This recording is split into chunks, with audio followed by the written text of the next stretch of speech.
when people hear me speak about like what I went through with my mom and all this stuff, they're like, oh, you went into a relationship or a marriage with mommy issues. I had been working on that stuff, so that had nothing to do with, my timeline with my marriage. Hello, everybody. I'm excited to invite you to the next session of Next Chapter podcast. This one is going to be unlike any other one that we have done in the past.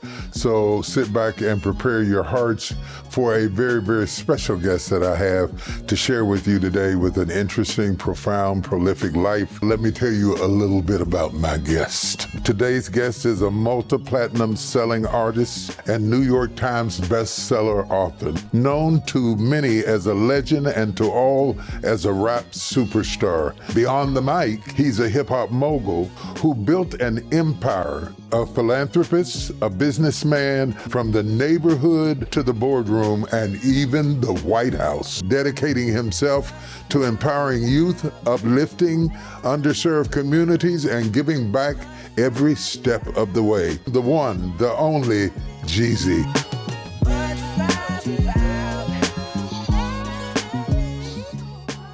I don't know where to start. Your life reads like a roller coaster. It's got ups and downs and twists and turns, and it's an amazing journey. So we're getting ready to go on a journey. We're going to go on a journey with you, and perhaps glean some staying power and some resurrecting power that we can share with other young people and other people around the world who beat the odds, because you certainly beat the odds. Chapter number 1, seeing world as a kid. You were raised, I was told, in South Carolina, but raised in Georgia. Born in South Carolina. Born in South Carolina. Born in South Carolina, moved abroad rather early. Okay. So I lived in Japan. Okay. And I lived in Hawaii. Okay. And that's pretty much where my childhood was at. So my chopstick game is insane. It's crazy. You got to help me. I'm not too good. I'm a little embarrassed. I got the forks out. I still got the forks out. And so when my parents divorced, we moved back to Georgia because that's where the majority of my family was. So that's how I got back to Georgia. You got back to Georgia, When I met you, you're in Georgia. You're still in Georgia? Yes. Okay, yes. Okay. I didn't know you were so international so early.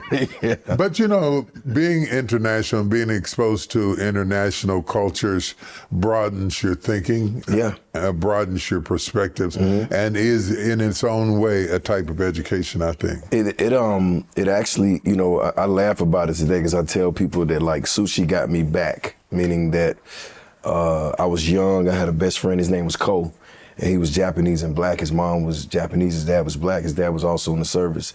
And when I stayed at their house every weekend, because he's like my best friend, his mom made us make our own sushi, we used to eat chopsticks, and I just loved their family experience because my family didn't operate like that. Right. And so they always ate together, told stories or whatever.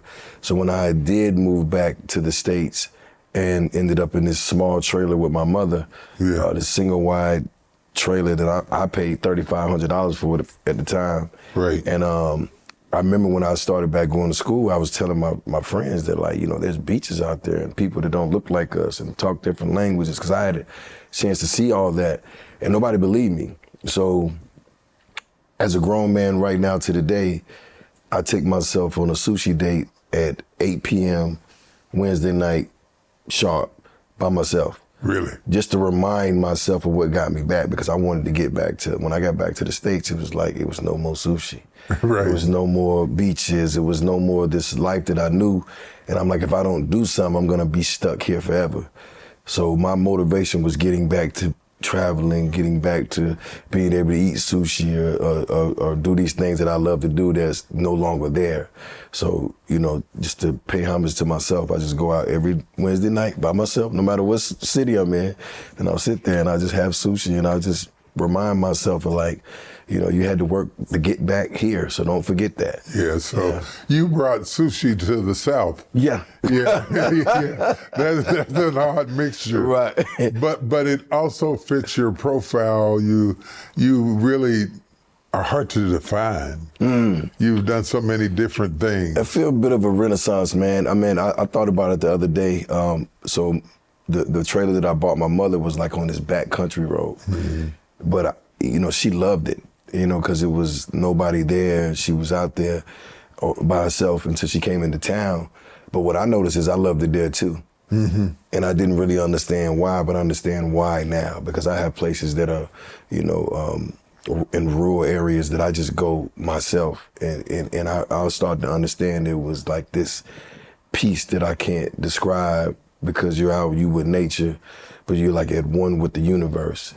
And, because my mother passed during COVID, but when I'm there, I get this sense of she's with me, but at the same time, it's just like, this is what peace feels like. You don't need anyone else to, or any outside thing to help you gain peace. You just get away to what you know, and you get in your space and you just be. And that's been like my secret sauce. So would you describe yourself as a bit of an introvert? Oh no, totally introvert. Really? Yeah. I don't know how you do it, by the way. I don't know how you do it. It's just like, I go out and I entertain, hundreds of thousands of people, throughout a weekend. Yeah. And the minute I get home, I just need to be by myself. I just need to sit, and I just need to like process and go through my thoughts. And it's just like, even when I interact with people, like, I'm a pretty savvy businessman, but I can only do so many calls a day. Right. You know what I'm saying? Because I'm depleted. Yes. Because everybody I talk to takes a piece of my energy. Yeah, I get it. But I know people who are like around people all the time, and I'm just like, how do you do that? And, so once I realized I was an introvert, and also a life path 7, that's my life path number. Because I always wonder why I would like get subjects and really dive into them. Like how like mental health is something that I really, became serious about, but I like dived head first into it. And I was doing all this research, and I'm like, well, if you can ask people, why are you doing the research? But it was important for me to get the information myself. Right. So that if I'm ever asked, I can, answer it wholeheartedly and honestly. And what I learned about a life path 7 is they have to do the research. They have to know the answers. They don't take answers from anybody else. Right. And that's what fulfills them. So when I take these moments of solitude, I'm in a book. Yeah. I'm in a podcast. Of course, on my Sundays, I got Bishop going in the morning. I'll listen. Scrambling my eggs and doing my things. Listen, but I had to lean into that, because that's what gave me energy, and that's what gave me fulfillment, is that I can do all these things for these people, but then I also have enough sense to know I need to be by myself so that I can recharge and replenish. I learned that. I didn't always know that. Yeah. I learned that. We have something in common in being bits of a polymath. A polymath? Yeah. Okay. People who have diverse interests, and they've got their fingers in a lot of pies all the time. Yes. They're polymaths, and the ability to juggle diverse things, whereas people tend to want to put you in a box and become comfortable in one lane. You're not a person who just sees things in a singular way. You see them in multiplicity and diversity, and still can be yourself in different settings, in different atmospheres. And I learned as I got older to pull myself back a little bit and recalibrate myself, because I am involved in so many different things, and so are you. Other thing we have in common, your mother suffered from dementia, I understand. Yes. My mother died of Alzheimer's. Yeah, same thing. So I know what that's like. Yeah. What that does to you. Right. And how much it takes out of you, and it's harder in some ways. I think it's harder on the family than it is on the person.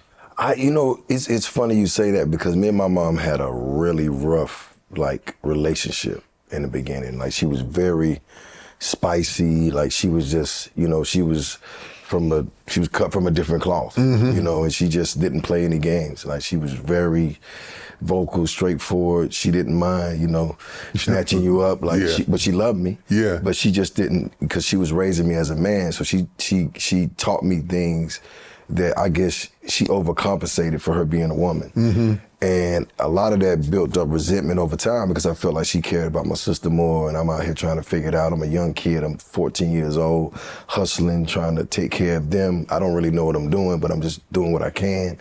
And I wasn't really that good in school. My sister was good, so I really leaned towards the streets. And that drove us farther apart. And we just had this rocky relationship. But when she became sick with dementia, and she was in these homes, in these places, I would actually go, and it was a lot of resentment between both of us. And I would just actually go sit with her, feed her, talk to her, listen to music with her. Sometimes she would come in and she would come out, and she would say something to me, and I might say, hey, I forgive you for, just, the times that we had. Sometimes she would act like she hear me. My mom was smart even with dementia. Like, she'd play like she did, it wasn't something she wanted to hear. So I look at it as two things. I said, I always prepared, because my mom was my heart. You know what I'm saying? So I prepared myself that if something happened to her, that mentally I was gonna have to deal with it, because all the stuff that happened to me in the past, because I've lost so many people I can't even count. But at some point I became numb. And I was compartmentalizing that. I understood that this is what happens. This is the life I chose. You lose people, it just is what it is. But it was like, I was like, if when my mom leaves, like, what is that gonna put me at? Because she was the foundation for what I knew between me and my sister. And when she did pass, I really just had this talk with God, because I was just like, I'm just glad you just didn't take her suddenly. I got a chance to talk to her, be with her, have those quiet moments when other people wasn't around her in the room. And, she loved to watch like MASH and stuff like that. And I would just sit there with her, and we were just watching, and she would laugh all of a sudden. And she's like, you see that? I was like, yeah, we might talk a little bit. But those are the moments that I remember more than the moments that she was hard on me. Right. So that kind of gave me this relief. And when she passed, of course I had to jump in to be, the man for the family. But I also was at a place of peace, because I felt like she wasn't suffering anymore, and that it wasn't sudden. So I had time to like prepare mentally. And I thank God for that, because I know people have to leave this earth, but I don't know what that's like suddenly with somebody that close. That close. You know what I'm saying? It's an interesting subject, because so many people, especially in this generation, have combative relationships with their parents and don't stick around to work through that so that they can have grief without guilt. What would you say to the person who's had a combative relationship with their parents? What would you say to them that would help them, should their parents pass away, that they would have grief but not guilt? I had a wise person tell me one day, and me and my dad had the same thing, but me and my dad is like my God now. So it's crazy. I never thought we would be this close. Like he's always been an amazing person. I just had this picture in my head of he left us, but when I found out what really happened, he did the right thing. So he was so right about it that he never told me what really happened until like almost 30 years later. So this whole time that I was angry, I'm not knowing that he's being a stand-up guy, not saying because he wants me to think the best about my mother. You know what I'm saying? And what I would tell people, a wise man told me this once. He said, what's your dad's name? And I said, Jay. And he looked at me, he said, well, he's just Jay. He makes mistakes too. He's a man. I mean, he's a kid being a man. Like, you have to give him, he's just Jay. He's a dad. He's just Jay. Just like your mom is just Sharon. They're gonna have their things. And when I started to get into the mental health space myself and just started to understand my traumas and the things that I was going through, I had to really sit back and look at their lives and go, I knew my dad's dad. He was a tough guy. He was a different type of character. My mom's mom, right now, she's about 90. She's still kicking. You know what I'm saying? She might, we just, God bless her soul. Like she was Paul the Sun until she was 85. She would sit there, you come in the house, she got a whole paint right there. She would just drink. But she was healthy. She was all the things, but she was spicy. So when I look at that, and, I love my grandmother, I look at her and I go, if my mom was dealing with that at a young age, then she was she was the offspring of someone who was what she became. So that's how she was raised, and that's the trauma that she went through. So I got to give her grace there. Right. And when I look at my father, he went through his thing, and I got to give him grace there, because I would hope my son would give me grace, because I went through my thing. So that's what I would tell someone, that they're just who they are, and you still got to give them grace because they're parents. But even as a parent myself, I don't do everything right. I try. Right. You know, I have to apologize to my daughter all the time. Like, you know what, I'm sorry for even, saying that. But I do want her to see that, you can apologize and you can try to, right your wrongs or fix things. But we all gonna make mistakes and nobody's perfect. Right. So you can't look at that. You can do the work to work on yourself to understand, because if I took what happened to me in my past and brought it into my household now with my kids, I would be so far from right. Chapter number 2, financial literacy. Let me ask you this. How much do you think being raised with financial constraints and limitations and struggling to make ends meet, how much do you think that played a role in the atmosphere between your parents and your early upbringing? I think it played a lot, because, they didn't have the resources or the finances to, and I wouldn't say just live a great life. It's just like to take the time to be great parents. Right. Because when you're set up in things, have you ever seen a unit, a husband and a wife or partners that are together, and they both have this common cause of just keeping the family comfortable and making sure everybody's good, but also making sure that they're taking the son to the baseball practice, they're at the daughter's ballet, they're at their recitals, there are certain things, because they're building a support system of that, you're safe and you're in a safe space.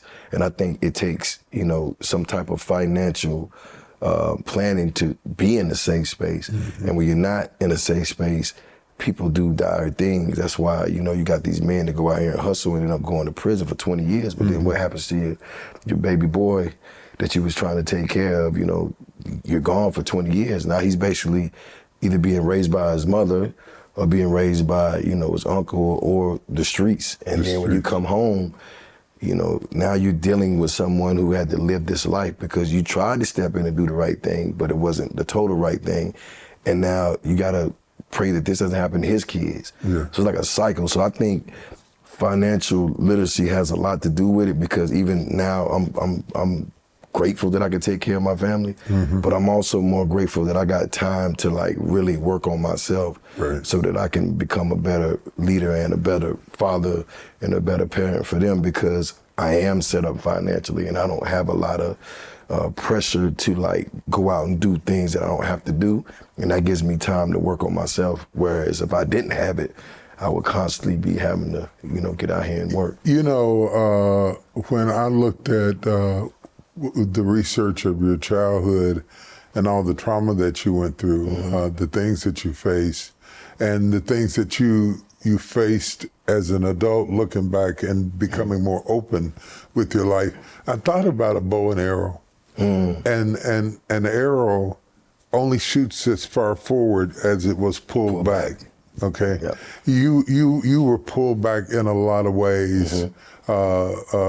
Abused as a child, had to confront that. Grew up with roaches and poverty and things that you've talked about and been open about. And I grew up with roaches too, so that's not, you're amongst friends. Okay. Okay. So relax. Relax. I understand the story. But almost everybody I have sat down and talked to who became extremely successful, especially in our community, has those kinds of traumas that pull them way back. And I think sometimes it's not what you're running to, but what you're running from that gives you the tenacity, the work ethic, the commitment to go further, because you don't ever want to see that again, Do you feel that way too? Oh, no, absolutely. Yeah. And I feel that because there was a point in my life where I was just depressed, because I just didn't understand what was going on. But the minute I started to understand that life doesn't happen to you, it happens for you, it's like he's not going to put you through, because you're saying you want this life, right? You want all these things, but if you're not built up for it, once you even get into this life, you can't sustain it because it's tough. Right, right. You can't. You can't. It be is tough. Yeah, you can't be a leader if you can't endure pain. See, people don't understand being successful is tough. Oh, it's tough. You know, it's advertised to people that are struggling It ain't for the faint. as a utopia, but It's when not you for the get weak. into it, the bigger the levels, the bigger the devils, and you have to deal with everything and the haters and self-doubt and overcome your feelings of inadequacy and those inner struggles that nobody knows that you have, that you go to bed with and get up with in the morning and put a smile on your face, paint it on your face, and go out there and do what you got to do. It is tough, and I don't know whether you feel this way, but I have never seen a tougher time than the times we're in right now. Yeah, but I feel that as growing up, tough. Yeah. But I think that prepared me for this. Yeah.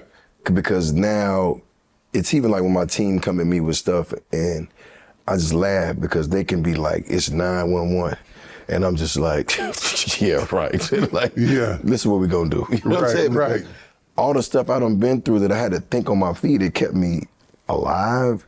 You know what I'm saying? And out of prison sentences, there was 30 to 40 to 50 years. You know what I'm saying? Like, because I was smart on my feet, and then at the same time, I endured the pain because I made a lot of unpopular decisions that don't seem like the thing to do at the time. Right. You know what I'm saying? But as you go on in life, you start to see that it works out. But I got this tolerance for things that I don't think most people can tolerate because I put everybody before me. So I'm more harder on myself to make sure like things get done.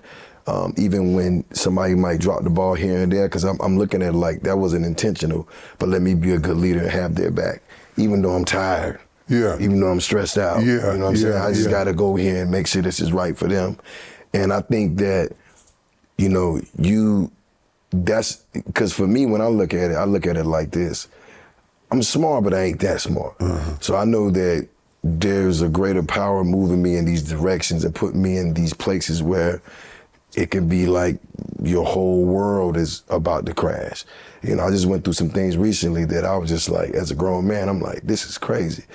But when I came back into my light, I was like, oh, he was preparing me for this. Yeah. You know what I'm saying? Because I needed to take all these restraints off and get all this stuff out of my way and clear this clutter so I could see this path that he wanted me to stay on for my people and the culture and what I do. And when I realized it, I was walking in my light brighter than before, but I was just in the darkest light I ever been in. Yeah. So now when I come back up for air and I see what's going on in the world, I'm just like, okay, let me do my part to help my people, and that's being poised and being calm in this difficult time. And being philanthropic, which is rare rather than selfish. You know, my mother used to say, school is a university, life is a university, and everybody in it is a teacher. Yep. When you wake up in the morning, be sure you go to school. That's right. What did hard times, prison, everything that you went through teach you that turned you into a businessman and a mogul? Well, I'm gonna tell you what this wise man told me one day on the phone. When I asked him, said, well, Bishop, how'd you get through this philanthropy stuff, this entrepreneur stuff? He said, listen, I was an entrepreneur before everything else. Right. So for me, my passion, my talent was music. I couldn't deny that. But my passion was business because I wanted to be a businessman because that's what I associated with being able to get into these rooms and to build this wealth that I can go back and help my people. And you know, we all say the billionaire word and it sounds good, but it's not for me. I can only spend so much. My family only needs so much. But when you have this status, you're able to go and talk to these bigger brands and say, hey, look, I'm doing this and I need you guys' support because they're looking at the success you had and they want to put it with what you got so that we can, you know, do something for the people. So to answer your question, for me, I just feel like, you know, everything I went through, everything that I learned in the streets set me up for real life. So if I take a loss, I don't look at it how somebody would look at it if they only knew business. Right. I came from the school of hard knocks. And just like your mother said, education costs. Yeah, yes. You know what I'm saying? There's So a if I do a tuition. bad deal and it costs me a few $1 million, I just pay for that. Yeah. I better not do that again. Right. You know what I'm saying? Yeah. So that's I relate. education. You know I what I'm saying? relate. Right. I do relate. Trust me. We could swap stories for a while. Okay. But it taught me that. It's rare though to find a creative who is also entrepreneurial and business minded. Most people who are creatives hire somebody to take care of the business because they're so into what they're producing creatively that they don't take care of the business. And I personally believe if you get the business right first, then you do the creatives. Yeah. I found out too many times. Yeah. I made a movie and didn't have a deal. Right. I wrote a book and didn't have a publisher. You know, let's get the business straight. Now that I got a publishing deal, now let's write the book. Right. You know, getting things in sequence in a way where they flow better and where they operate better is very important. But we don't have many people. We have many people that do it, but we don't have many people that teach it. Yeah, because you know, the thing is, I think it's one of those things, I personally think, as a leader, as leaders, you learn by trial and error. So by the time you bump your heads enough times, Right. then you kind of got the formula. Because nobody can like teach you that formula. Like you can't sit down with a business manager or team and they set it up. It's based off of how you think, how you feel, how you move, and what kind of culture you're trying to build in your business. And it's like I've been through a few situations where I had to learn the hard way because I had lawyers that I thought negotiated great deals, but and I tell my team all the time, like, let me get all the data. Right. Don't try to spare me with this. I don't want to tell you everything because I don't want to give me everything and let me make the right decision based off of what I know this coming, because I am a visionary and I'm already 10 years down the road in my head. So when you talk about your team, what do you look for in the people that you surround yourself with? That's I look for people that their goals align with my vision. So they're into this and they have qualities themselves. They either great at managing people, great at detail, or they understand they can see around the corner as well. Because if you're dealing with people, because we're creatives, so it's not like you just got this product and you're just saying we're gonna sell this and everybody's focused. Like we're doing, 10, 15 different things. And pretty much people who know how to flow and are not like, cause in being a creative and being prolific where you're able to like see things, everybody's not gonna always agree, but you have to have people who understand pivoting is a part of how this works. So if we gotta change our mind, that's fine, that's okay. We can have a plan. As long as we got a plan, we can change, but just as long as we got a plan. I like living in the tension. I like living in the tension. I don't want everybody to be yes man and just say agree about everything. There's something passionate and something powerful that comes out of the tension, and I like to see you be passionate. I might not do what you said, but I want you to be passionate about it. I want to hear what you got to say. And I, for one, have always tried to hire my weaknesses, not my strengths. I get that. Because if you hire your strengths, you got competition. When you hire your weaknesses, you have collaboration. Do you feel that way too? Yeah, because you got to have somebody to watch your back. Because I can go. You know what I'm saying? I call in the morning like, oh my God, I got it. I got 30 ideas. Like, wait, slow down.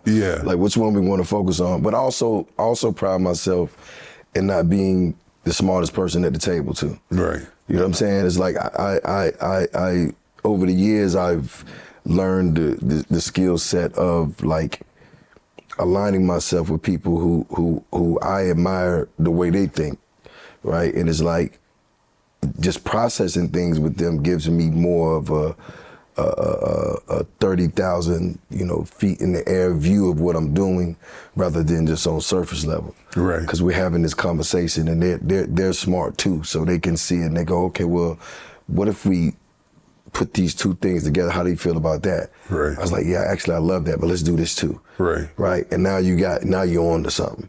And it's just like, and if it doesn't work, we learned. And then we keep moving. You know what I'm saying? Okay, so you've made some financial good decisions. You made some financial bad decisions.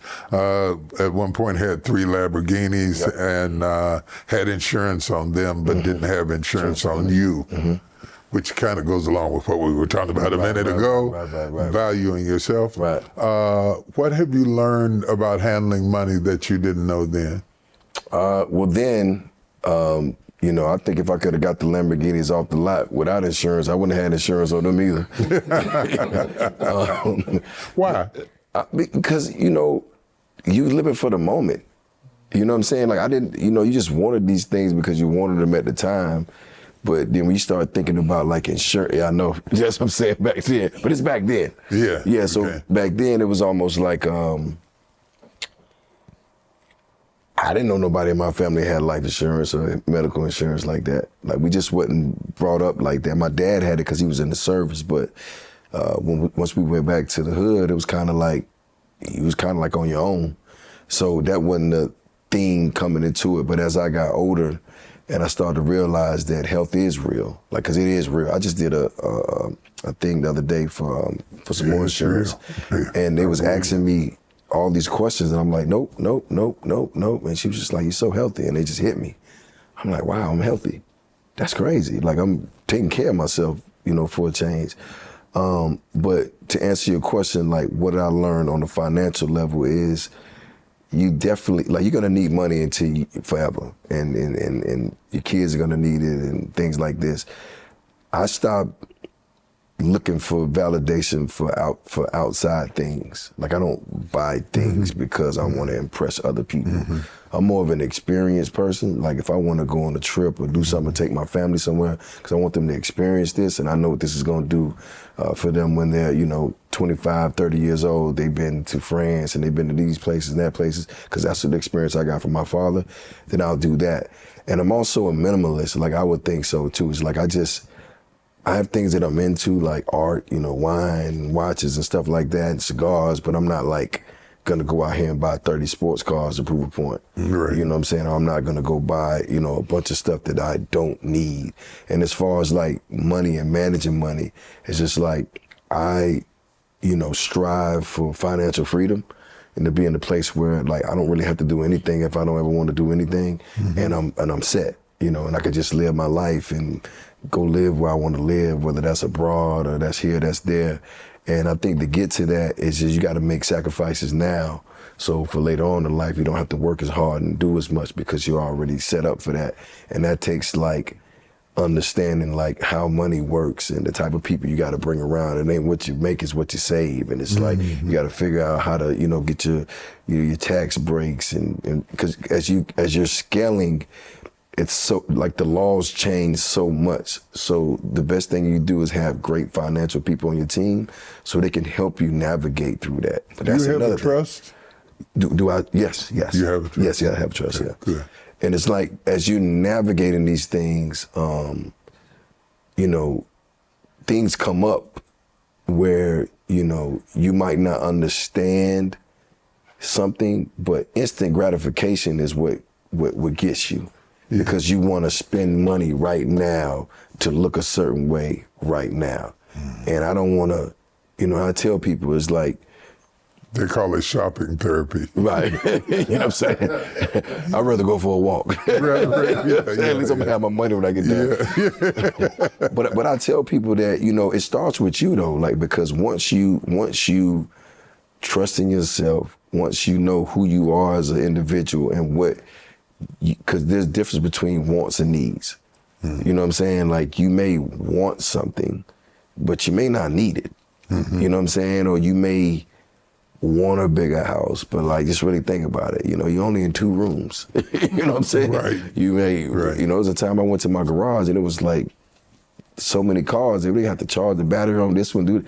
Like, I don't want to deal with all that. You know what I'm saying? Like, I just want to live a life to where, and it's crazy because I sold all the cars and bought the lot next door. Right. You know what I'm saying? I was just like, if they sitting here, we might as well just get that. Yeah. But it's just like making those type of decisions because, again, you know, not pulling the arrow back. I've been in poverty, and you can't help nobody when you're doing bad as well. Right. Right. And then I've been in a state of abundance. but abundance only lasts so long when you're being irresponsible with things, right? Right. And then it's just like, I want to be creative and I want to try things. In order to take these risks, I need cushion.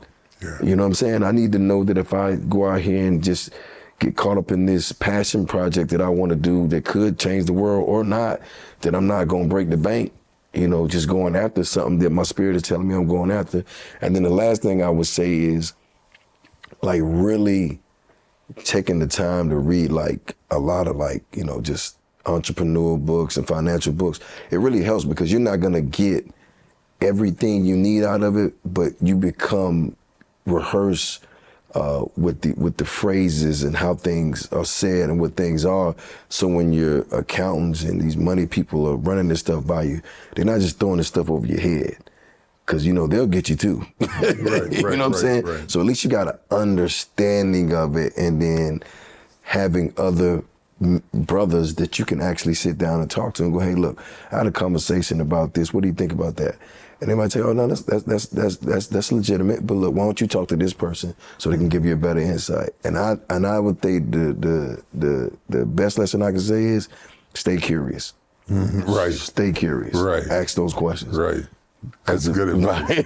That's good advice on a whole lot of front. The Lamborghini's a depreciating asset. Oh my God, the real estate is an appreciating asset. Yeah. You're not really wealthy until your money's making money. Money for you. Not when you're making money, but when your money is making money. Yep. And so that drives us toward appreciating assets, which is very, very important. Mm-hmm. And the reason it's important that we share what we know with each other is because we can never reproduce another generation of successful people if we don't talk to each other. That part. So that cross-pollination is really good. I'm glad you're coming into your own and you're no longer having to prove to anybody what is already obvious to you. Yeah. And that's coming closer to loving you. Yeah. And that's where the Bible says love your neighbors, you love yourself, but if you don't love you, you can't love anybody else. So you got to learn how to love you. That goes with relationships too. Yeah. We can shout off of that.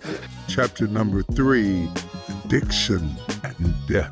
You know, you were talking earlier about your mother and the hardships that you had and how your relationship developed over time. Mm-hmm. And I applaud the fact that you stuck to it till you worked it out. Yeah. Because most people, when they run into a hardship, they throw you away. They just walk away. But you hung in there and worked it out. I understand that she had some kind of a drug addiction problem that you had to work through. How much of the fight was a result of her not being herself and dealing with drugs?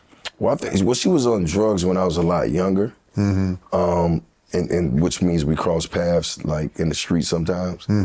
But she was still my mother, so I had respect for her. But this is the thing, like when you say drugs, you know, in the era I came up in, you know, the drugs that people were doing would be like cannabis today. Right. Because it was a regular thing. Okay. Like everybody pretty much was, you know, out here doing, you know, crack and this and that. Yeah. The third, but I was also in the trade. Yeah. So for me, coming up in my family, this was a normal thing. You know, I hustled with my aunties. Yeah. You know what I'm saying? Like I hustled with my uncles and my cousins. So it was like, to me, it was regular. You know what I'm saying? I didn't really understand the concept of it until people I started to, started to go to prison or, become, get unalived. And I'm just like, okay, let me understand this. If I stay in this, this is what happens.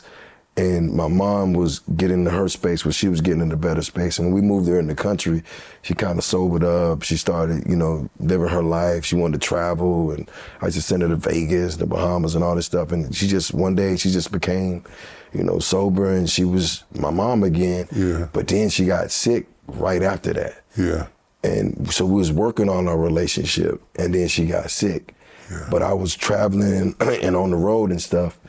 And I'll never forget, I was in Europe and I was doing this European tour, and she called me. She's like, "Hey, baby." And this was around the time she was sick, He said, "Hey, baby, what you doing?" I said, I'm getting on my bus. I'm about to drive to Sweden. And she goes, "Yeah, the president just shouted you out." And you know, I'm thinking she's sick still. I'm like, yeah, all right, mama, I'll call you back. You know what I'm saying? And she said, no, I'm gonna get your sister to send it to you. So I got on the phone, I ain't saying nothing. I get on the bus, you know, relax for a little bit, lay down, I get up and look at my phone. Sure enough, my sister sent me a video, and it was Obama shouting me out at the correspondence dinner. Now, mind you, I'm thinking she's sick. Right. You know what I'm saying? Right. But she would come in and out like that, and that was kind of like, she was well enough to know that. Right. Yeah. And so when I would go sit with her, it was, I'm gonna be honest, like it was, my mom was so like powerful. Like she can move a room. She just had that it. Yeah. But when it went from that to me pushing her around in a wheelchair and her holding a baby doll, you know what I'm saying? Yeah. It just did something to me. Oh, Like, it's horrible. it just brought me to a place where I'm like, wow. I went through it, I know. Yeah, and it was just like, you know, it's just certain things that she would do, and it was just like, even when I would go to the center to feed her, you know, I'm coming off the road, I'm touring 20, 30, 40,000 people a night, but then I'm coming home and I'm sitting in this cafeteria with my mom, and it's like, people in there that are sicker than she is. And I'm like, well, she shouldn't even be here. Yeah. And I'm feeding her, I'm talking to her. And I did that too. Yeah, you know what I'm saying? So it was just like this thing, but it was just like, okay, how long is she gonna be able to sustain this? And, you know, again, like I say, like the time I got to spend with her doing this thing, I think was God's gift, because I had time to like really talk to her. And I know she was listening at some point. Do you miss her? Of course. Like, you know, it's crazy. I got this picture of her in my house when I walk through, and I just always laugh because I know she's looking at me. But at one of my properties in the mountains, when I go out there, I got this chair by the stream. One of my properties. Anytime you got to differentiate which property you're talking about, The other one. you have come a long way from where you came from. But the reason I harp on that is, it's like coming in on the end of the movie. Sometimes people catch you on the up part of your life and they don't recognize all the stuff you had to climb out of to get to where you are. And part of the beauty of accomplishing what you've accomplished, even with all the setbacks, even with all the mistakes, is how hard it was for you to climb out of something that most people died in. Well, that's what I'm gonna finish this. So when I was saying at the stream, is there's a chair, and I'll sit in the chair, and there's just one yellow butterfly that comes every time I sit in that chair. And I swear to you, it's her. Wow. It'll come, it's every spring, summer it does it. Wow. So that's how I know we're connected. But to answer your question about, that's my superpower. Being in these holes and being able to climb out, that's why I laugh when, you know, my staff bring me stuff, because I'm just like, oh, y'all have no idea. Like, this is cake and ice cream. Yeah. But it's just like, and that's how I know it's not me. I've never been in anything that I haven't been able to get out of. Like, I've never been in a situation when was I going through it? Was I stressed? Was I worried? Absolutely. But it always works itself out. And it's like, I could be sitting there and something will come over me and it'll go, call such and such. And I'll call this person. I say, hey, how you doing? You got a minute? Can we do lunch? Can we talk? And I'll go talk to this person that's been through something similar, and we'll just have this conversation, and I'll just get this data, and then I'll go process it, and I'll come up with my plan. I'll go, okay, this is what I'm gonna do. Tell me about the shooting you witnessed at your friend's house. In the book.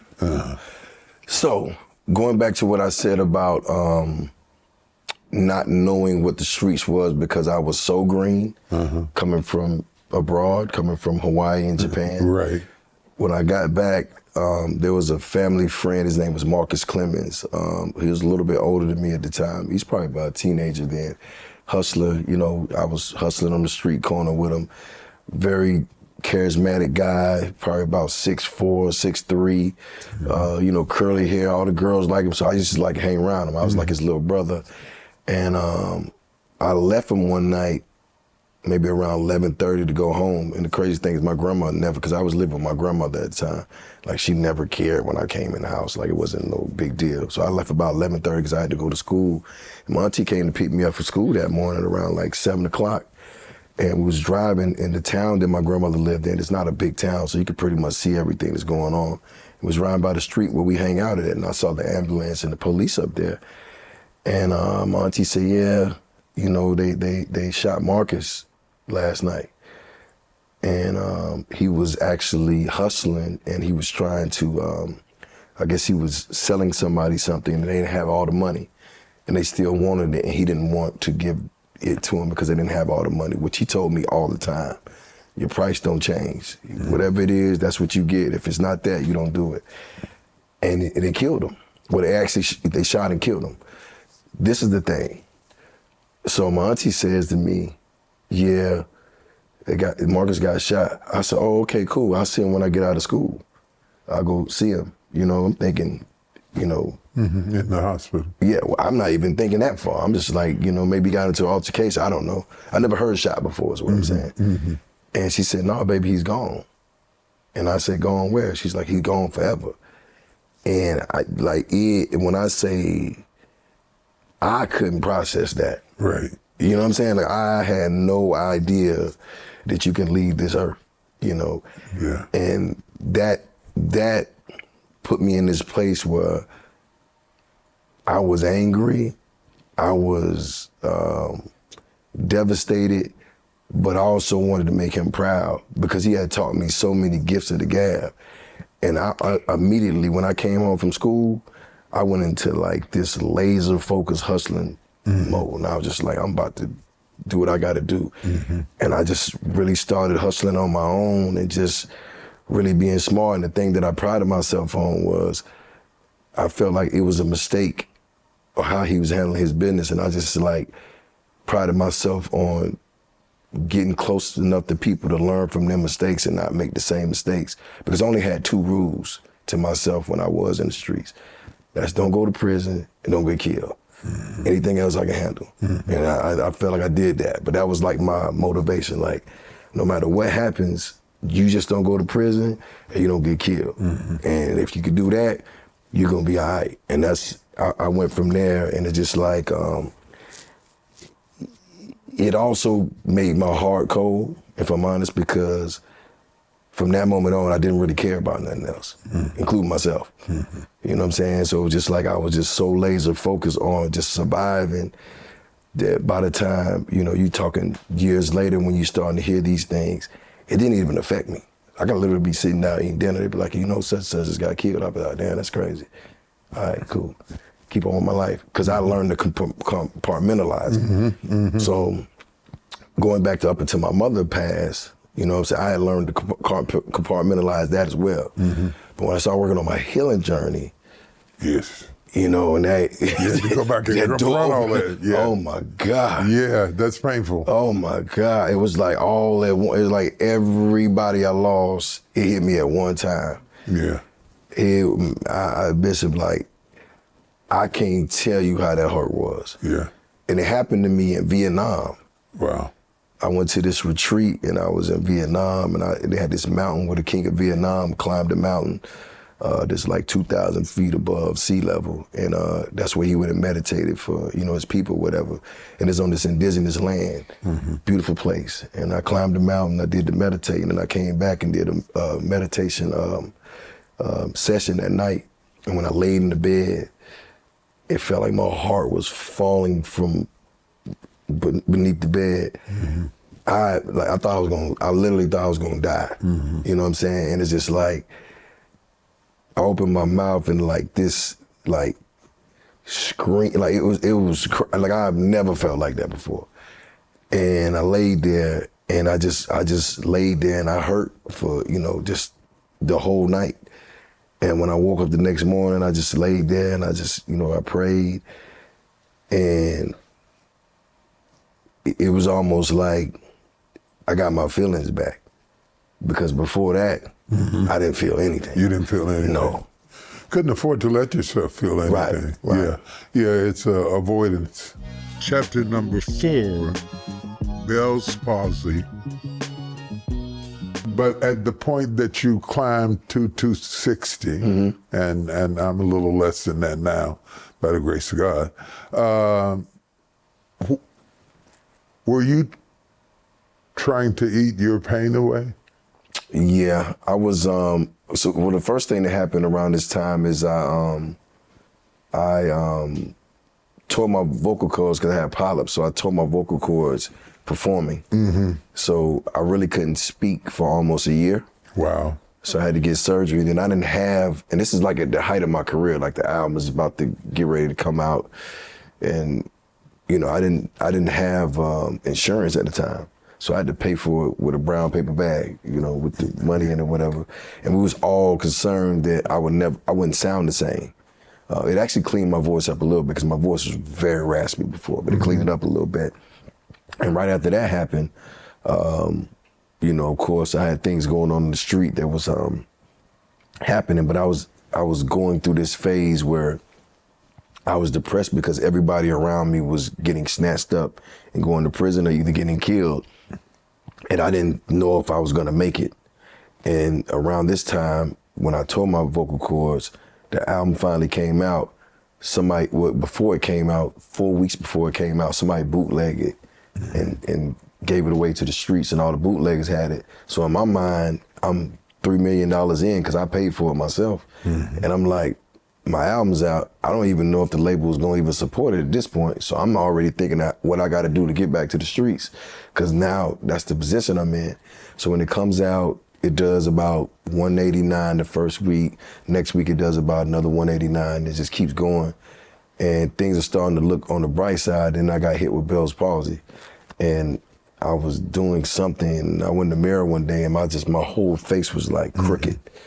And my arm was, you know, a little bit off. I couldn't really move it it wasn't mobile as it should be.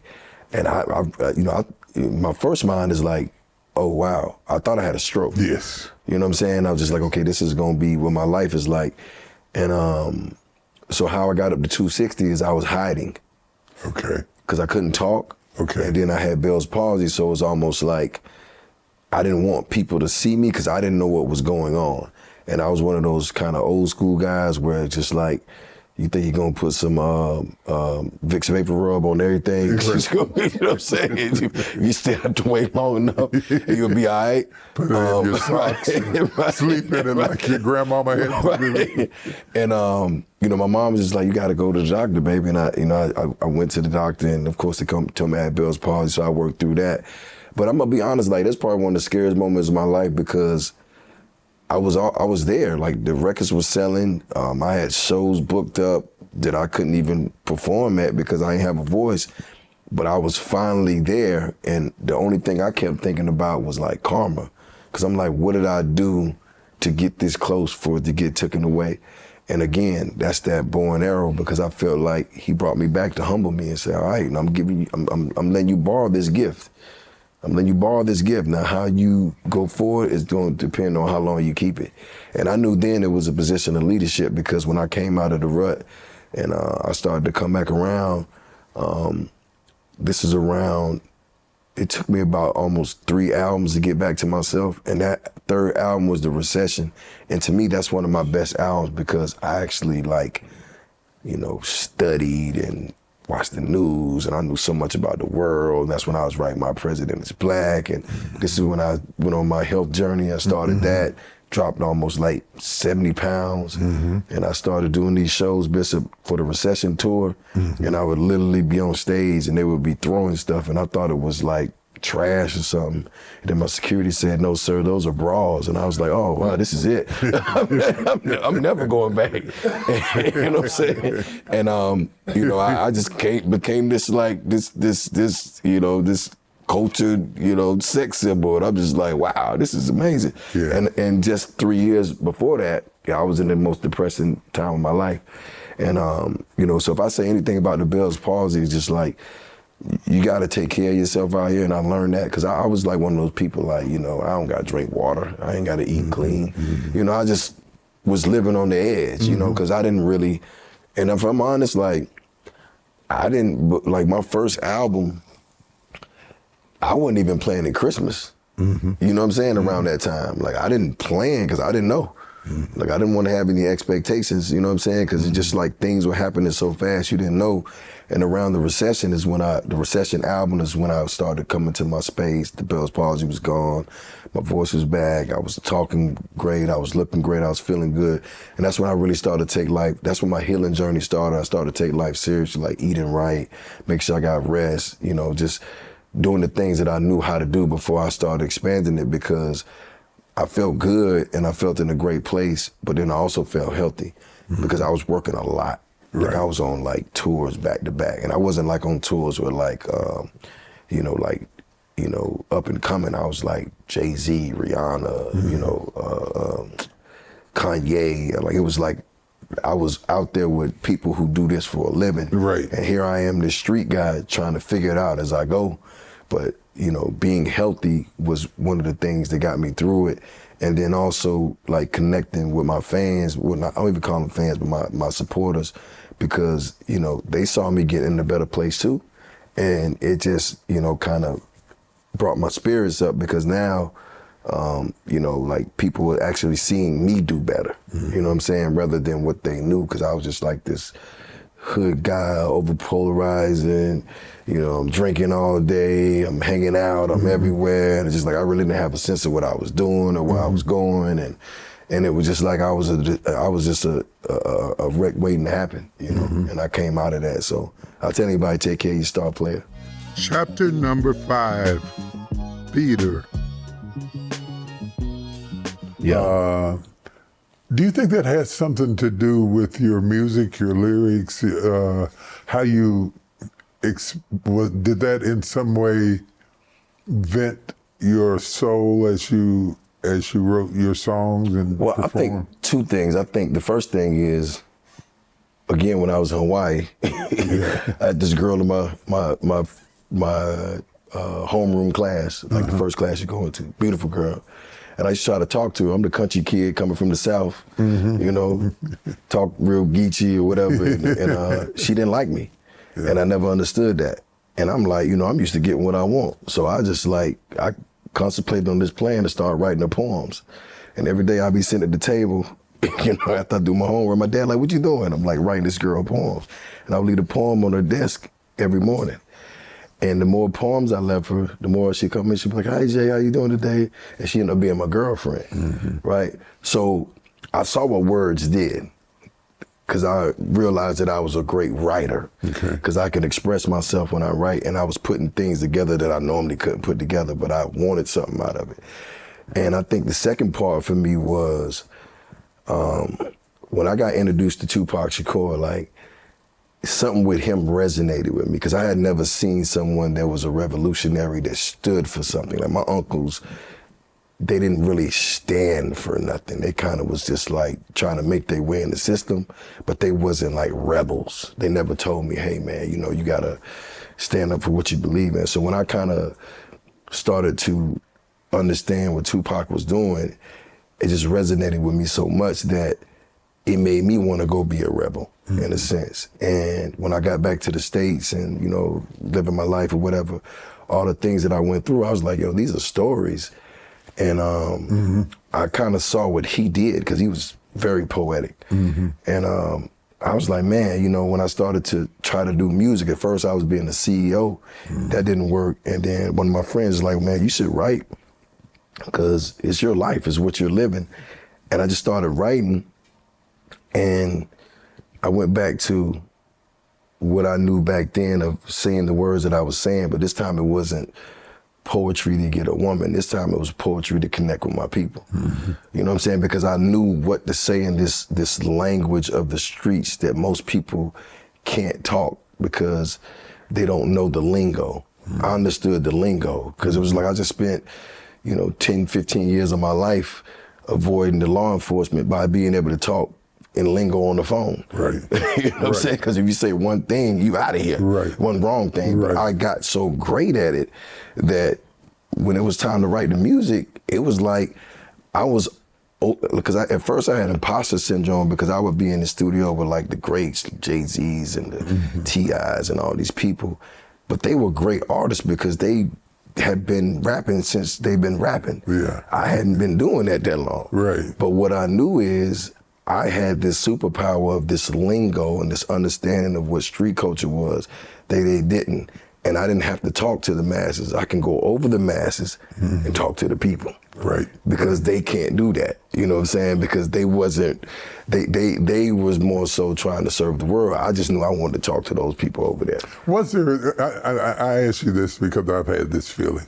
When you first started doing it, and maybe even now, it's kind of like showing your baby to the world. Yeah. Is there a certain amount of trepidation that you feel as you put it out there? Will they like it? Will they get it? Do they understand it? Do you go through all those kinds of changes? I used to. Yeah. And of course I'm still like reluctant to like, you know, certain things I think out. But when I'm in my energy, like it's like I know what I'm supposed to be doing. You know what I'm saying? It's just like, you got to do this. Like, this is a non-negotiable. But when I'm being creative in a space where I'm trying to do new things, and maybe they'll like this, maybe they won't, that's when I get a little, but when it's like, I wake up and my spirit is telling me this is what I got to do, I got to go do that. So win, lose, or draw, I got to go do that. And I can't even like think about it because it's calling me to do this. But when you're being creative and you're trying to like make like music, and this is what I'm gonna say. When I'm doing it, when I was making music and I got in a space where I became so successful that the labels and everybody was telling me, you gotta make these type of songs, you're gonna sell these type of records. When I went for that, yes. And that's when I was nervous because that wasn't me. You know what I'm saying? I've been sold this dream of I could become so wealthy, it's so great. And then when I bumped my head, I started to realize that, like, you know, and not pointing no fingers at anybody else, because I take full accountability, I started to realize that you can't let people manipulate you into doing what they want you to do with what you have built and the trust you have with your people. If you do what's true in your heart, then if it doesn't work, it still doesn't matter. Because it's going to lead you to the next thing, and that's going to work. See, what a lot of people, I think, don't understand about labels or sometimes publishers, if I went to a label and said I wanted to do a song about stabbing cats and skinning them alive. Terrible, by the way. Yeah. There would be no question. Right. Absolutely not. Right. But if I say I want to do a song about shooting people in the street, Right. shooting other brothers in the street, Right. that's okay. Right. And I think in some ways they want to shape how the world sees us by only showing one dimension of the Black experience. And it is a legitimate experience, but it's not the only experience. Well, it's the only experience that's going to bring you. See, this is the thing. And I told somebody this other day, I've never heard a country singer talk about going and hunt and kill another country singer. Right. That ain't what they're selling. Right. But it's our trauma. Like, say for instance, like, the more trauma you have, the better of a story that you're going to tell. And while you're telling that story and you're incorporating what's going on, the tension builds because you're talking about real people and real things. So these people are doing things behind the scenes that we all know culturally or that are happening, from people getting killed and all these things going on that build for a great story overall, because you get to see it in real time. And those great stories come with a lot of money. You know what I'm saying? So they're giving these kids with all this trauma, you know, these tens and 20s of millions of dollars for these stories, knowing that at some point all this stuff is going to catch up with them. And they're gonna be killed, but that doesn't matter, because if I own your masters and your publishing, then that means I get this money for, it's like getting somebody's real estate portfolio for free. You're gonna get paid forever. Yeah. And they understand that, because that's the business. And they'll set you up in the sense of that is because my uncle used to tell me all the time, I was young, I was like, I'm gonna get a Rolls Royce. He's like, well, if you don't get your mind right, you're gonna just be a person in a Rolls Royce with you know, a crazy person in a Rolls Royce. Right. Because you still have to work on you. And my thing is, with this culture, what I don't like about it is, you know, there's so many other things that we can talk about instead of hunting each other down. Right. And the way they're teaching this younger generation to be significant is, if I can take your life. Because I already got in my mind, I can't go be successful with nothing else. Right. But this is gonna give me instant gratification and power because I'm significant, because I can do something to hurt you. And you know it's true, because look at how it is, Bishop. You know, when you grew up, I grew up, you know, your uncle might have had a 38 special. You know what I'm saying? That's 6 shots. Right. You know, they're giving these kids, you know, fully automatic handguns that can shoot, you know, 70 to 80, 100 rounds in 20 seconds. Like, who you trying to, you know, you overkilling, right? So, and the thing, one of my great friends always told me, is the money's in the money's in the snake's pit. So, in order to get this culture money that is there, it's there, but you got to stick your hand in this snake pit, and you gonna get bit. You gonna get, you know, all these things are gonna happen to you because the money is there, because the money is in our trauma. It is in our dysfunction. It's in our inability to deal with life sober. You know what I'm saying? It's just like, there is no poetry in it anymore.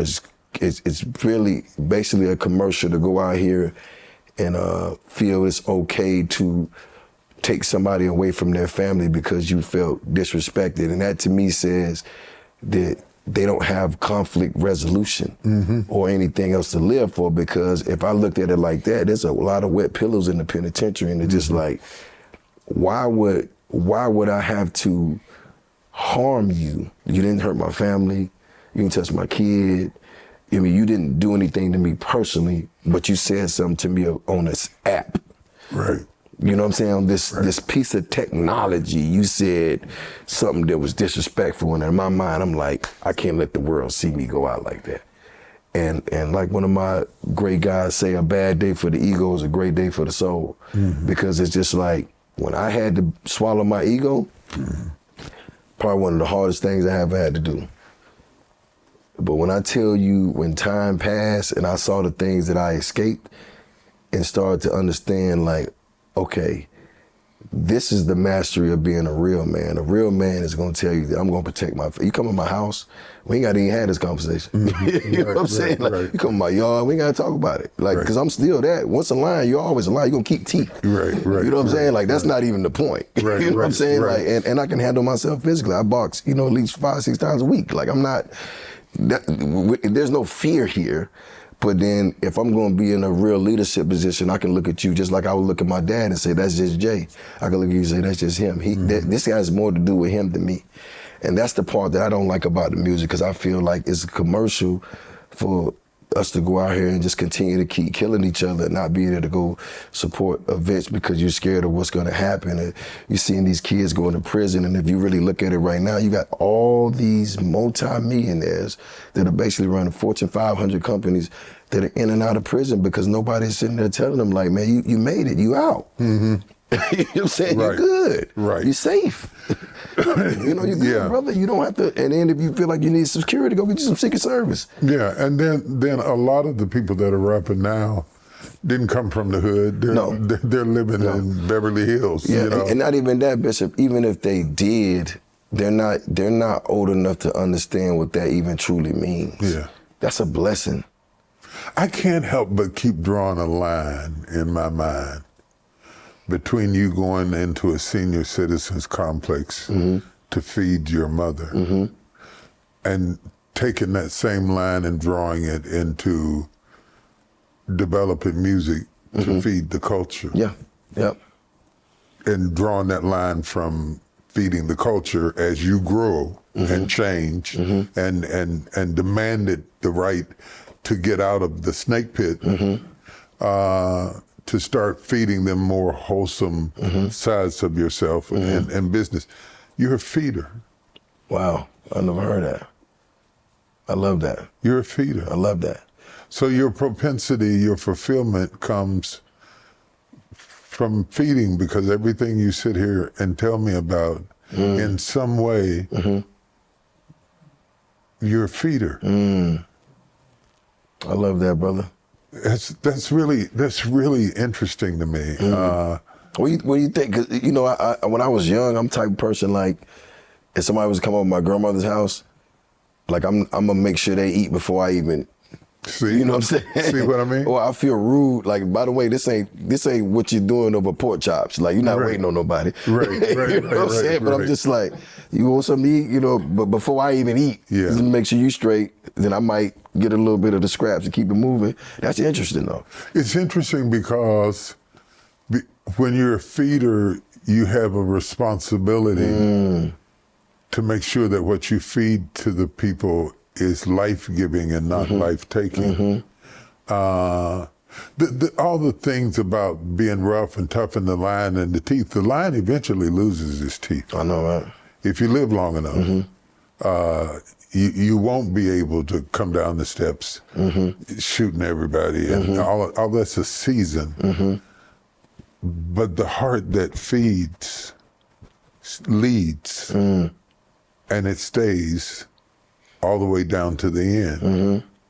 What do you think you're performing down here in Dallas? Yes. What are you going to feed the people that come to hear you? And what responsibility do you have? Wow, that's crazy you say that, but I mean, it's threefold. The first fold is I'm actually here with an orchestra to celebrate the 20th anniversary of my first album, Thug Motivation 101. And the first fold is to show the generation that's coming up behind me that you can give yourself permission to evolve and for your art to get better and evolve with you over time so that you won't be boxed in.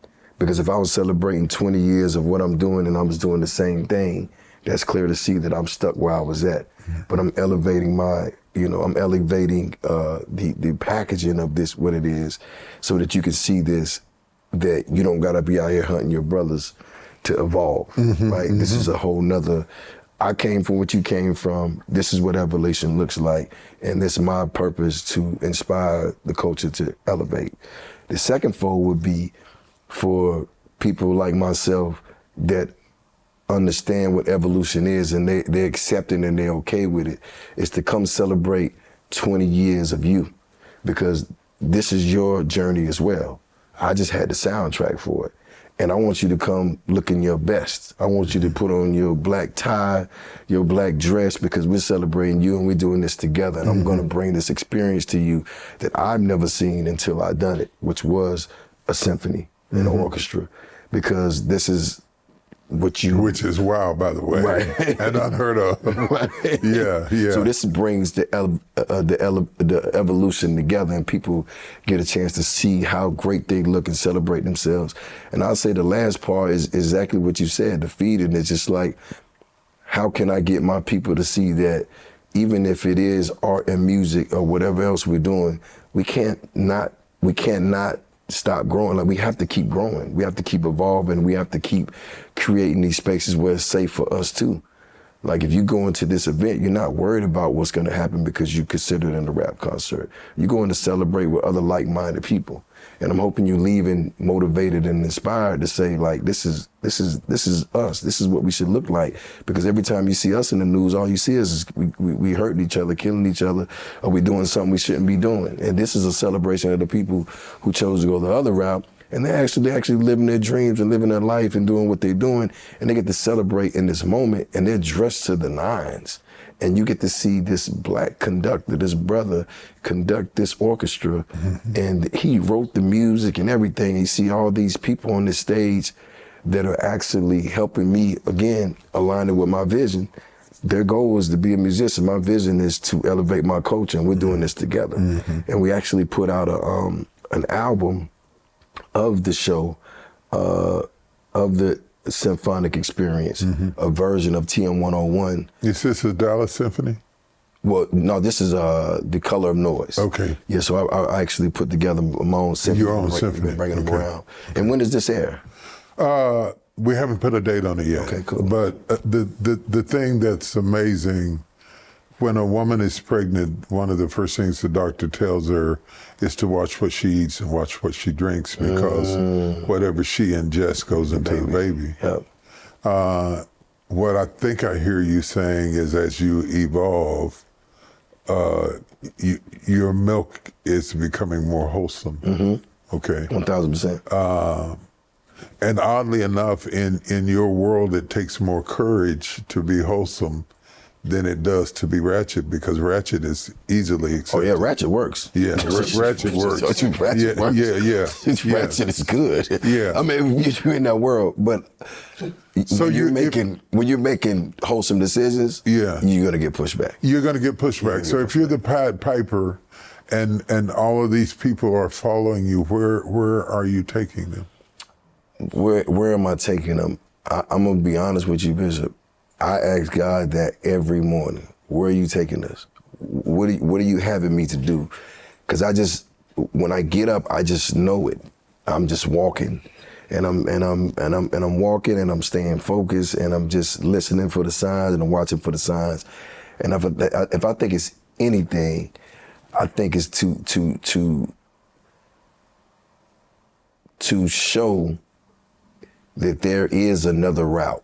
There is another way, and we can't be afraid of taking that detour, because we've walked in this path for too long of this destruction, and everything that we come into grasp with, it always implodes. It never gets us to where we need to go. And it's just like, even with all our leaders and everything that happened, it's always, they take them away, or this happened, or that happened, or this happened, or that happened. And it's just like, when you look at the world it is, the way it is now, I've never seen, even from my men's group, and when you listen to the men, they'll sit there and tell you they ain't never been in a safe space where they can express how they feel. You're like, wow, and for me, I feel like that's something I gotta push, because if I can get men to understand that it is okay to find a group of like-minded men to help you process this thing, then that's something that I gotta do. But that's an unpopular decision, because if you sit there and tell somebody you got a therapist, they look at you like you're crazy. But it's just like, how am I managing all this stuff and trying to, process it on my own, besides me and God, but still, like, I still need mentoring and help too. I gotta call you about certain things. Right. You know what I'm saying? Like, Bishop, what you think? But if you ask me where we're going, I ask God every day, and I know He's gonna unveil it to me. But I'm just walking in my light, because it's like, I can't do nothing else. Even if I got up yesterday, I wanted to go, I don't know, I was gonna go hang out with my friend and do something. It was like, God was like, nah, bro, we're gonna do this. And I had to change my whole day.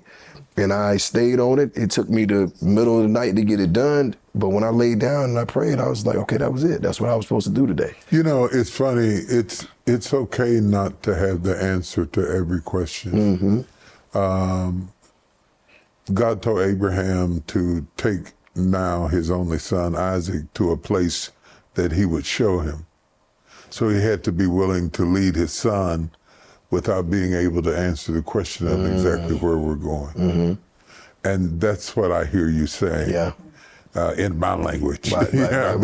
I'm translating back and forth into my language. So there's a certain degree of faith in the process that He will reveal it, but it's also a responsibility that it's your son you're leading, and you want to be a better father than you were fathered. Yeah. Because they don't have to be blood kin to be kin to you. Let me switch subjects for a minute. Chapter number 6, divorce. You went through a real tough divorce. For me, I don't think there are no losses if there is learning. Right. Okay. And when you look back on it, and you may not have had time to process it, because big stuff like that takes a long time to really process what was that all about. What did you learn from it? I learned I was a great husband. I can't be. I got a beautiful daughter out of a situation, so there's no regrets there. But I learned a lot about myself. I learned that there's things that I continue to work on. I learned about, my preferences for things, the type of space that I need, the type of moments that I need to decompress about certain things, and this just unselfish nature, that I was selfish in my prior life. And I think just going forward in life, it just taught me how to give someone else grace and actually listen to understand rather than just to listen to reply. Yeah. Because when you're sharing a life with somebody, it's almost like you don't become one, but this is a partnership, right? And so for me, it's almost like I've never experienced anything like that, just coming from where I came from. So I never had to share, you know what I'm saying? Or I never had to compromise in a way. So I just think it taught me a lot about what compromising was like, and then things that, I can just work on as a person. It's a mirror. Yeah. You know what I'm saying? It's a mirror. It's a reflection. It's a funny thing. If you go deaf, eventually you won't speak clearly. To me, you can't speak right if you can't listen right. So the correlation between the ear and the mouth is so connected that the speech clears when the ear is open. So when I ask you, what did you learn from it? I'm asking you, are you listening? And as you listen, that should change who you marry, if you marry again, how you communicate, your music, every aspect of your life is like blood. It doesn't stay in one spot, it goes everywhere. Right. So wisdom is the same way. It goes everywhere. And I think everything that makes you better makes you wiser. Yes. Yeah. Yes. What would you do differently if the choice comes up again? I would definitely take my time. You know what I'm saying? I've learned now that friendship is the biggest key to anything. I mean, I think when you become friends with someone and you're really invested in the friendship, it just builds a different type of foundation. And I feel that differently, I would say I would build I would make sure that the community is as strong as the foundation, because it takes a community to keep you accountable and have people that you can process with, and have like-minded people that you can have conversations with about things that may, just might not be a end-all be-all issue, but it's things you might not understand. You know what I'm saying? Because to be honest with you, I didn't have a lot of great examples of relationships. And I do want to say this though, because I felt like when people hear me speak about what I went through with my mom and all this stuff, they're like, oh, you went into a relationship or marriage with mommy issues. I had been working on that stuff. So that had nothing to do with, my timeline with my marriage. But as a man, and someone who was coming into his own, and someone who came from a world where your leadership is ruled with an iron fist, because that's what survival is based on. And then for you to start living in abundance and rather than scarcity, it was a humbling experience to have to actually make sure that you're present enough to hear what somebody else is saying. Right. And then you're there should be no judgment there. Right. Because you can't tell somebody something's not true to them like they can't tell you something's not true to you. Right. So it was just two things can be true at the same time. Right. It was just understanding things like that. So if I ever did it differently, I think that even in the dating stages, even the date, we could be friends, but even in the dating stages, I would want to do some premarital counseling. Absolutely. You know what I'm saying? Just to have somebody to say, But I will say this, my heart and my spirit tells me like now, the space I'm in, I just see life partner. Right. You know what I'm saying? Because I just kind of feel like when you build a friendship and you build a solid foundation with somebody, like, and don't get me wrong, I don't know what Oprah and Stedman got going on. I ain't in their business, I ain't in their house, but it works for them. You know what I'm saying?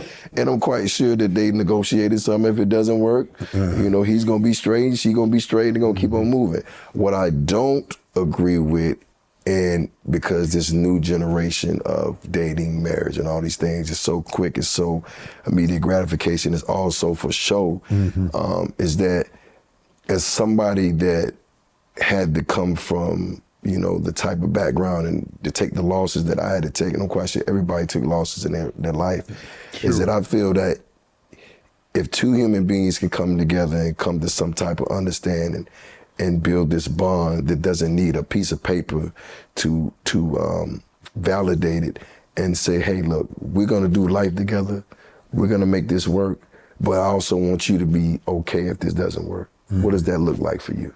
Let's talk about that. Let's get that together. Okay, you good with that? I'm good with that. We sign that, you sign, we do whatever, we get the ring, we do all that. What I never want to go through again, I don't want that from anybody, because I know a lot of brothers that's been going through the court cases, is seeing these people take your money and send their kids to college with your money because you're fighting. Yeah. Because it becomes adversarial. Right. Well, let's just decide what it's going to be.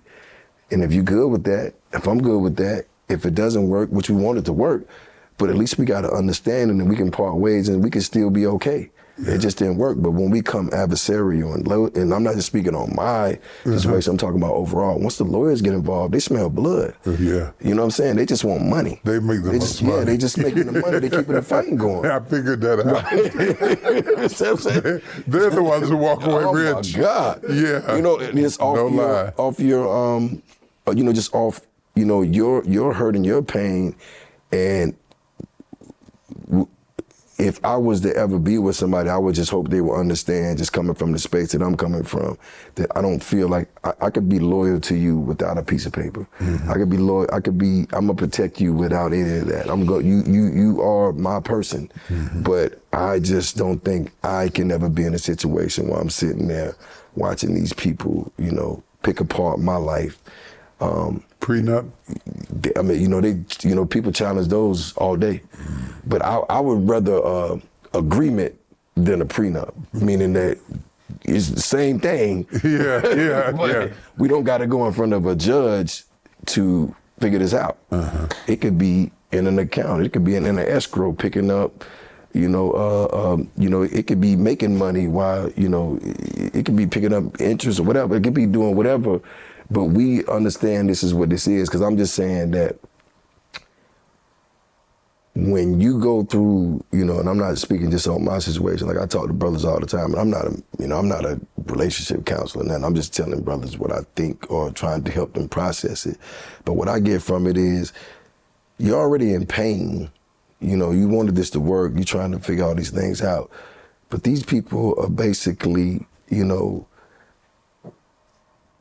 they're basically taking everything that you work for apart, and they're leaving with, you know, this generational wealth you built to put it into their family. And then this is money you could have sent your kids through college with, you could have, you know, set your family up with, and that same financial stuff we was talking about before, that's where that strain comes from. Because if you giving, you know, these lawyers and all these things, all this different money, you're taking away from that well where, hey, if it didn't work, I love you, you're good, I'm good, we straight, let's take care of the babies. Y'all need anything, I'm still here, and you still got what you need, and we still got this nest egg that we just didn't give away, that if something ever happens that we both know, hey, if you need something, it's there. You know what I'm saying? See, at our age, I'm older than you. I flattered myself. That felt good to say at our age. At our age. Yeah. So You're right. just ignore it. Just ignore that. Yeah. This is not colored. This is real. Okay. Yeah. To me, it's all in the choice. of the person. Yes. Yes.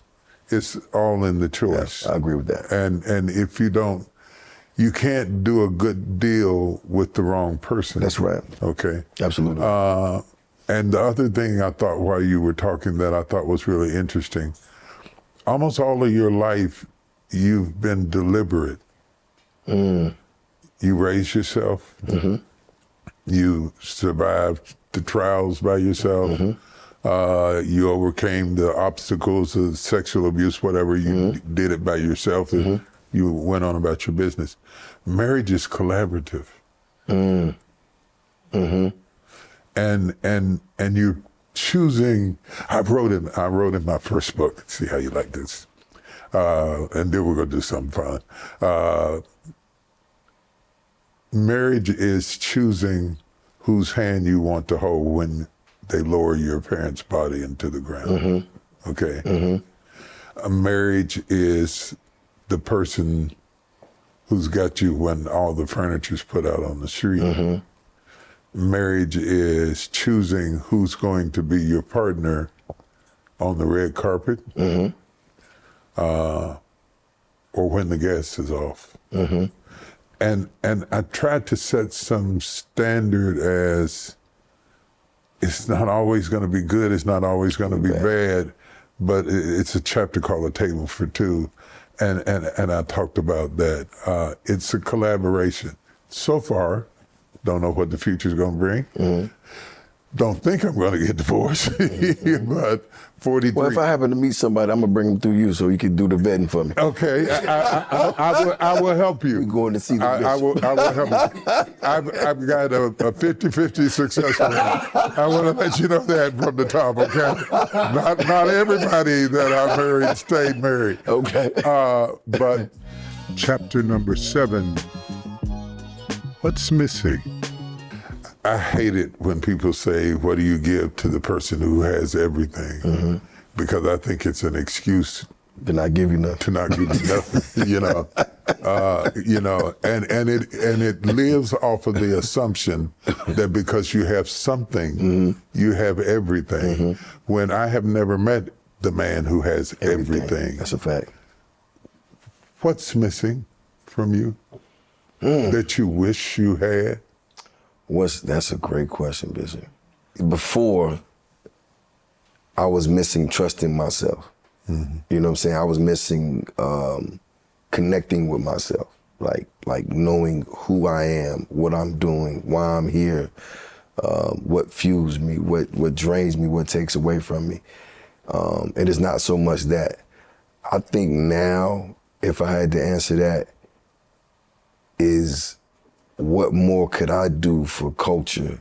Because what's missing for me is helping us get an understanding that we are really all we got. That's what keeps me up at night. Cause I see it. I'm still hearing things that go on in the streets. I'm still losing friends. I'm gonna push back. Okay. I asked you what was missing from you, and you gave me another mission for you to go do. Yeah, I did. Yeah.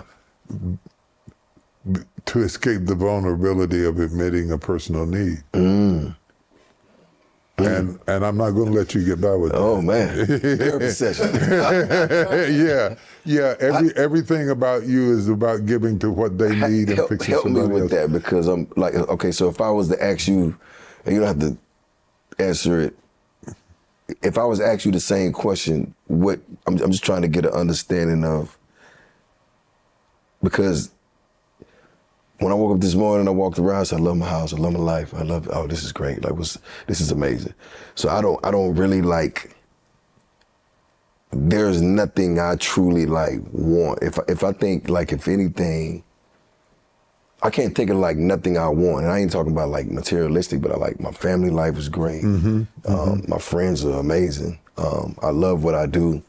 I love the city that I'm in. I love, I just really can't think of nothing that I personally want or need. I would say companionship, but then it's I don't got the time. You know what I'm saying? So that'll be kind of pushing it. You know what I'm saying? Definitely ain't walking down no aisle no time soon. If you don't, yeah, I get it. Yeah, I get it. I would have roller skates for a while.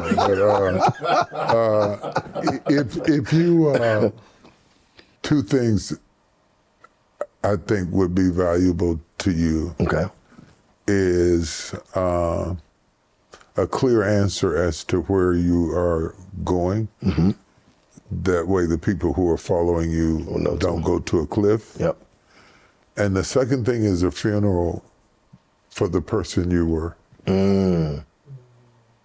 Okay. In the lyrics that you gave me, the beer and the champagne all mixed together, I'd like to see them separate to the point that the person that you were was cremated. And the person that you are free to be now gets to spread his wings and fly. And that means being full and vulnerable at the same time. Yeah. And then you discover what you need. For me, trust. Okay. It's very valuable. Yep. It's very difficult to trust people who just met you when you're on your way up. I tend to do better trusting people who were there when I was struggling. Right. Okay, and they're still there now, and they've got a resume that has longevity. But there's lots of little things that I don't have to, because I fill my life with busyness, much like you do, and don't often take enough time for me as an individual, and then get frustrated because the people around me don't give me what I don't give myself. You teach people how to love you by how you love yourself. Not by how much you give to them. Right. But how much you value yourself sets a standard for them to understand how you roll. Okay? And in order to see how you roll, we got to get rid of that guy who we've been talking about today. We've got, he did his job. He got you here. The arrow is way down the road now, okay? Okay, we don't need the bow to still be bent once the arrow is released. Right. And sometimes you talk like the bow is still being pulled. Yep.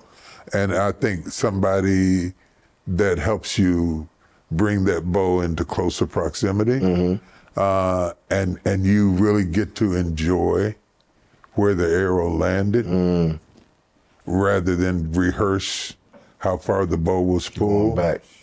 is a gift. And I leave that gift with you. I receive that, brother. I leave that gift. You know, I'm gonna call you later so we can talk through that. Okay. It's okay. It's okay. It's cool. I need the It's cool. Give me the data. It's cool. Chapter number 8, Beef with Nas.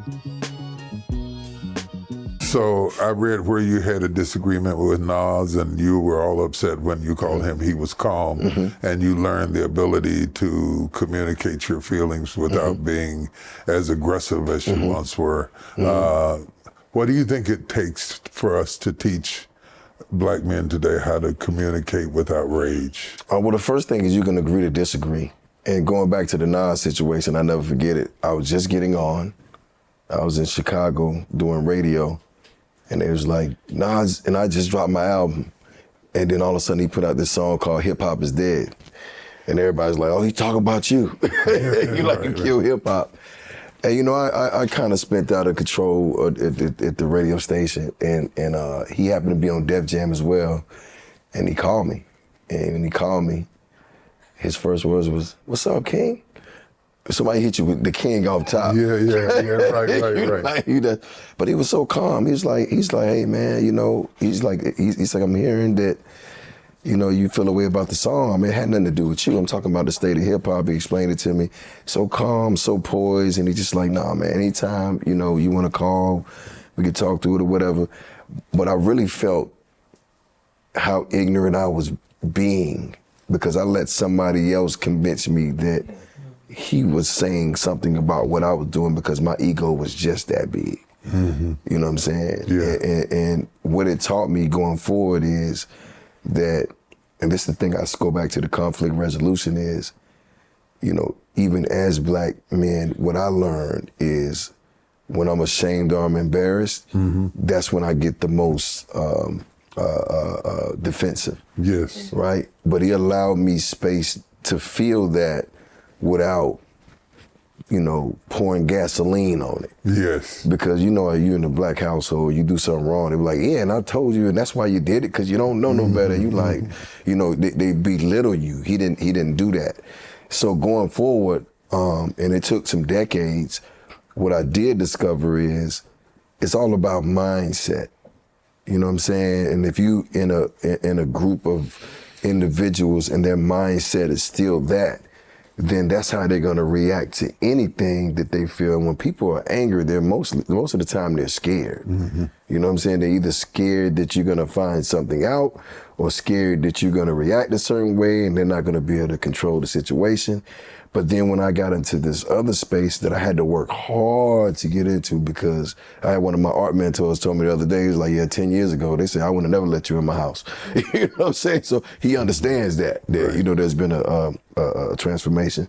But what I say is when I got into a group of like-minded men, I immediately started to understand that you can do something and call somebody back the next day and say, hey, brother, how you doing? You good, man? I just want to tell you, like last night I was a little out of pocket. You know what I'm saying? I got a little, the conversation wasn't supposed to be like that. That was definitely not my intentions. And then the brother on the other end say, oh man, it's no problem, bro. I know your heart. I know you. Yeah. I know you didn't mean that. Yeah. And that resolved it and you go on to do bigger and better things. When in my prior life, that conversation would have ended with them hanging up the phone or me hanging up the phone, being at the top of our voice and being like, I better not see you, you better not see me. And then when you see him, you gotta react because you set it up that way. Now, and everybody's, about their issue, but it's just like there's no conflict resolution there. So with black men being able to talk to each other and having no judgment, it de-escalates things and it builds long-standing relationships, because in any relationship, you're gonna mess up. Yeah. You know what I'm saying? It's like, can you put your ego to the side, have the hard conversation, and every time there is any type of conflict, that's an opportunity to strengthen the relationship. Right. Because now I can say to you, hey bro, like, man, I really apologize for that. I had no idea that made you feel that way. And he can go, okay, yeah, man, like just going forward, man, for me, please, just don't say that. I'm sensitive about that. This happened to me when I was young, or this happened then, and then also too, it builds trust, because I've been having a conversation with people where they might ask you something and be surprised that you tell them, because you're letting them in your private space now. Right. That's building the relationship. You're trusting them. Yeah. And then you'll see when they do it to you. I was with one of my other guys the other day, and we were just talking. He was one of my guys, he owns a restaurant in Atlanta, and we were just having a conversation. He started telling me about, now this guy never tells nobody about none of his plans. He's telling me about this whole other thing he's about to build and do, and I'm just sitting there like, oh, you trust me. Yeah. You know what I'm saying? Which is the highest form of flattery in the world. Like, you trust me, you're telling me your ideas, and it's just like, that came from having a disagreement before. Yeah. And then me calling him saying, hey, did I say this last night? He was like, yeah. And I was like, okay, look, I just want you to know what I meant. Right. Because I said it in passing. But I meant this way. Sometimes what you said and what you meant are two different things. Chapter number 9, lyric versus scripture game. It was suggested that we do this game. Okay.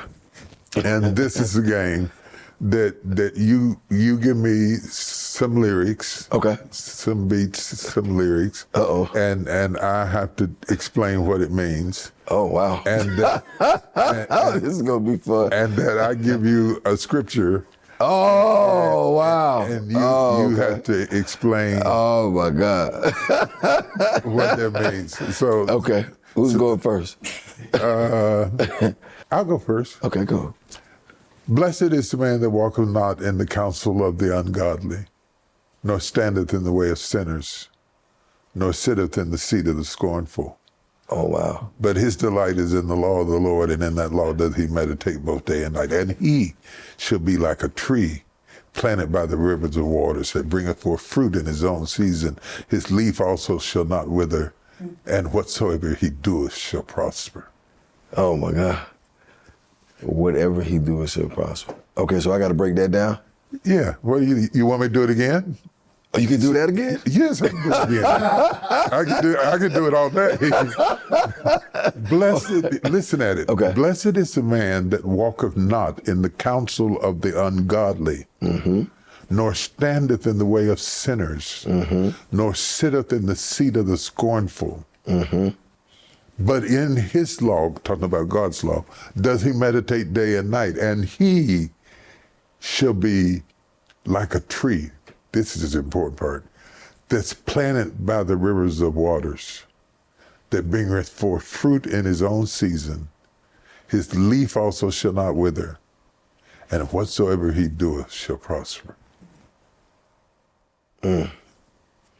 Okay.